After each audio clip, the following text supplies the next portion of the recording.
Hi guys, I'm Valerie, and today I'm going to talk to you about my archival research paper. For this paper, we had to pick a time era in the United States history and a topic about the time and write a research paper about the topic. My time that I chose was the 1930s in the area around the Great Depression, and more specifically, the struggle between the upper class elites who weren't really affected by the Great Depression because they had money in other places in the stock market, and the middle class and lower classes, which is basically everyone else, who suffered a lot during the Great Depression. So for the paper, we had to have three primary sources to serve as evidence to support our points. And the first one of mine is an excerpt from a speech given at a dinner for the American Liberty League.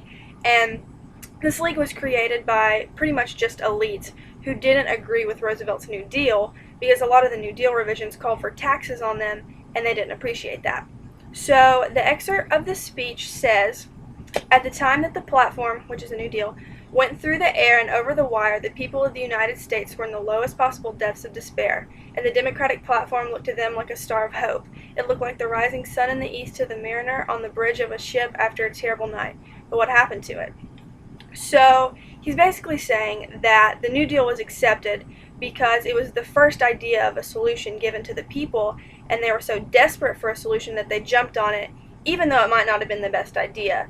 And they thought it wasn't the best idea because they were the ones paying. So the American Liberty League was kind of like the elite's way of protesting against the New Deal in the lower classes. The lower classes protested as well, just in a different way.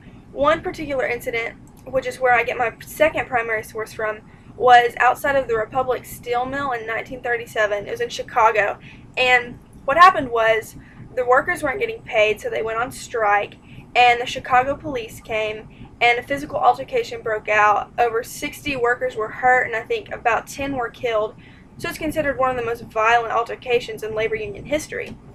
And my second primary source is a picture from that day where one of the workers is hurt, and you can see that he's been hit a lot on the right side of his head by Chicago police. So that's my second primary source for the paper. So my third and final primary source is a notice from the Wheeling Steel Corporation, and it's a notice to its employees that says that they don't have money to pay them for their work.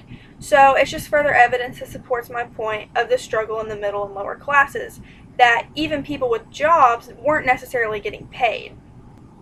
So those are my three primary sources for the paper, which were the excerpt from the speech, the picture of the injured worker, and the notice from the Steel Corporation. I'm really glad that I chose this topic because I've always kind of been infatuated with the whole 1920s into the Depression era, and I really enjoyed learning more about it.